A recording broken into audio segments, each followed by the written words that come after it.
let's just go ahead and move on to whether or not we should extend Trubisky, because this is the question that all Chicago Bears fans are asking themselves right now. And, to be fair, it's a fair one because he's been playing really well statistically compared to other points of his career.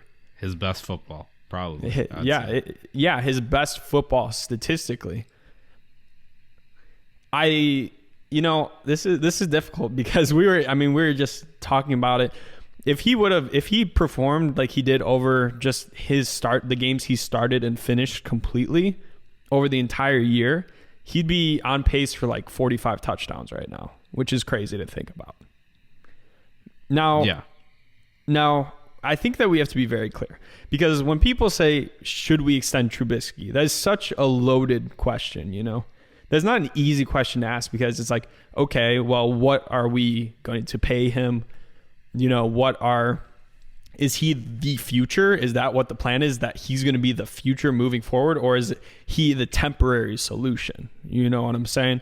It's not an easy question. You can't just go, oh yeah, he's performing good. And, right now that's what's going well. And that's why we should extend him. And that specific question has led to players like Jared Goff getting massive contract extensions that are killing their teams right now because they're not good quarterbacks. I think right now that Trubisky can be a Jimmy Garoppolo for the Chicago Bears. And that's what I think he is kind of being right now. And that's what I think he will become if he stays with this team. Is he can be a player that you could, if everything aligns correctly, 1 year you can go to the Super Bowl with him, maybe. But until everything aligns, he's going to limit your ceiling significantly. I don't think Trubisky will ever be a Josh Allen. I don't think so either. I think the Garoppolo comparison is interesting. I think as far as who they are as a quarterback, I think that they're different people, but as far as how they can be used and their weaknesses masked within an offense, yes, I do agree in that, right? And kind of that, I very much feel that the Bears are still winning in spite of Trubisky. I think that, his success, within the offense has been, due to a number of factors, but one of them being that, he's still not quite tested, and they're allowing him kind of operate in a very, his own niche within the playbook that he feels comfortable with, in a comfort zone in which, he's not being overly stressed out. And, as we talked about earlier, his kind of game flow isn't getting interrupted. He's not, losing kind of his judgmental abilities. He's just playing where he likes to play. With that being said, this Bears offense could achieve just so much more with, a variety of quarterbacks with, different skill sets. I think that, this offense, what we've seen should be inspiring to us in that, imagine what we could have if we had a much better quarterback, if we had a true franchise quarterback, where this offense could really be then, because, hey, we played the Jaguars, but we just put up 41 points. Imagine how quickly we could get to that number with a quarterback that can really throw some darts. If we're talking about someone that's, our Mahomes, I'm not saying they have to be like Mahomes, or our Rodgers, like a true franchise quarterback. And then the best part is that you can consistently wait on them to bring you success for years and years. I think with Trubisky, we constantly wait for each kind of like swing, in momentum and in trend as to, are we going to get the good? Are we going to get the bad? And, with a franchise quarterback, they all have off games. Sometimes they even have off seasons, but,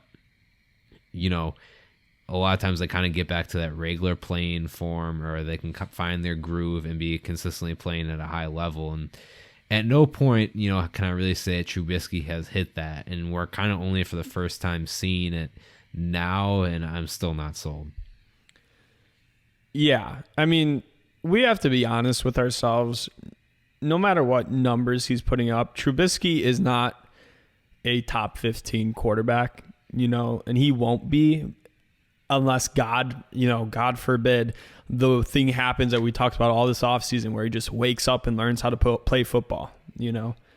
Like he just wakes up and all of a sudden becomes a much better processor, understands defenses a lot better. But the thing is, Trubisky, he is someone who we have been winning with and can clearly lead an explosive offense. You know, the 2018 offense was pretty good too. You know, top 10 scoring offense for the entire season. How we've played over the past 4 weeks. While that being said, all against defenses that are definitely in the bottom half of the NFL, if you don't say bottom third of the NFL. These are, you know, he's performing well against bad teams the way you expect, but we're really going to have to see, and this week is going to be extremely important, and it will probably answer our question as to whether he will get re-signed or not. But Trubisky is a flawed quarterback, and we have to come to grips with it. Can we potentially win with him? If that's the solution, if that's the statement, then yeah, I do think that the Chicago Bears could win a couple playoff games given the right situation with Mitchell Trubisky. But the thing is that we really need to ask ourselves before we go any further: is Trubisky the quarterback? Like, is Trubisky the reason why we're seeing this success, or is it the scheme around him? And I think your and my answer are very clear, Reese, that we both believe it's the scheme, right? Yeah. Okay. I would say it's definitely the scheme. Yeah, so we both believe it's the scheme around him. I mean, it's easy to see just how it's changed, and really its simplicity. And it seems like Matt Nagy is really holding him up right now. Now, that kind of needs to be understood before we further the question. Now, the other thing is, how many other quarterbacks in the NFL can play in the position that Mitchell Trubisky is? How many top 20 quarterbacks? How many top 32 quarterbacks? And get the same amount of results? It may not be every single starting quarterback right now. It definitely isn't. But there's a good amount that could be performing at the same level Trubisky is if they were given that situation. Now, we also need to ask ourselves, how many of these free agent quarterbacks, how many of the quarterbacks in the draft can be putting up these numbers that Trubisky's putting up? And I would say, you know, a good chunk of them, I think, in their rookie year could be performing, maybe not putting up the same numbers per se, but performing at a very high level in this offensive scheme. Or maybe that's in their second year. And then after that, give us so much potential beyond that. And that's why I think that, sure, if we want to sign Mitchell Trubisky to an extension, but he's not the solution, okay. But I don't agree with that we should bet on him being the future again, because we've done it for 2 seasons already and it just has not worked. And just because the cards are aligning right now, it does not mean that given a full, you know, season or off season, or given whatever, that he should be the guy going forward. Now, again, another thing that people want to bring up is, oh, the Bears don't have a high first-round pick. You know who didn't have a high first-round pick when they drafted Patrick Mahomes? The Kansas City Chiefs. They traded their second first-round pick. Trading 2 first-round picks to get your franchise quarterback, or a quarterback that you view as your future, is nothing. Truthfully, it is nothing. Do you think that the Kansas City Chiefs, if they could do it again, they'd trade 4 first-round picks to get Patrick Mahomes? Okay? That doesn't really matter. You know, the fact, yes, we're not going to have the highest first-round pick, but we are absolutely in play for any of the quarterbacks on the board. And then the last point I want to make before I pass it over to you, Reese, we know for sure one player could run that will be available that can run the scheme to the same effectiveness as Trubisky and beyond, because he can actually hit a downfield pass. And that player is Sam Darnold. Sam Darnold is going to be available. Okay? And he, as much as people want to deny it, he is a much better processor than Trubisky. You know, sure, he makes some of the same boneheaded mistakes, and there's a good argument you could say that he might not necessarily be the franchise quarterback of the future either, but he seems like he has a better chance than Trubisky because he can hit downfield passes and he is a much better processor. So he has a lot of growth there. He's been absolutely abused by this Jets team and still flashed pretty consistently. And at the same time, while people want to say, oh, he said he saw ghosts, I mean, yeah, what was Nick Foles doing? What was Trubisky doing early on in the year? I mean, what was Trubisky doing on that play we just saw this past weekend where he threw that terrible interception? Sure, he may not have been under an abundance of pressure, but it was clearly the wrong decision. And it's almost worse to say that it's almost worse because he did that while not being abused in the same way Sam Darnold was. So those are just some, quick little takes. We can go further on, but what do you think, Reese? Yeah, I think a lot of people, because I think, there's a kind of a split amongst Bears fans as to whether or not, they should bring back Trubisky in whatever manner, whatever kind of contract that looks like. I mean, for me, I think it would have to be an affordable, kind of backup like deal. I'm not quite sure, as far as how it would be. Trubisky will get $20 million from a NFL team. So I think that's going to be what we'd have to pay for him, if I'm being honest. Okay, which I think is probably fair. It seems like he's probably at least played his way into another starting job. I don't know what team that would be for, but probably a bad team. But I think that it's going to be interesting because I think a lot of people are working on the assumption that whoever the next quarterback brought in, if it's a younger quarterback, I think people are thinking they're going to sit him for a couple of years. So that also kind of plays into the equation is, okay, if we're drafting a young quarterback, are we playing them right away or are we, letting them sit? Which kind of that makes your Sam Darnold versus Trubisky debate kind of even more relevant as to, who do you actually want to be playing if the Bears do decide to go out there and draft a quarterback. Let's say, we'll just say hypothetically they get Zach Wilson.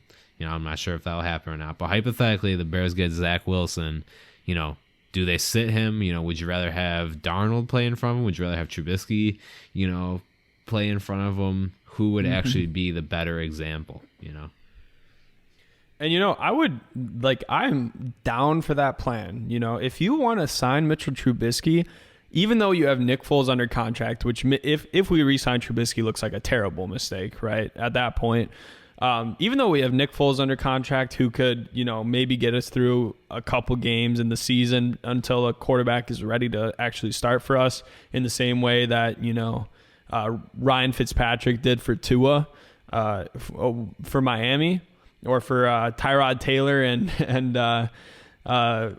Justin Herbert, your boy Herbert. I mean, if you want to say that, okay, but if you want to make this transition easy on your rookie quarterback that you bring in, signing Trubisky makes a lot of sense. And that is the one scenario where I am okay with signing Trubisky. I am not going to believe that Trubisky is our quarterback of the future until that shows itself. Trubisky hasn't shown that to us yet. And we've been sold that for 2 years.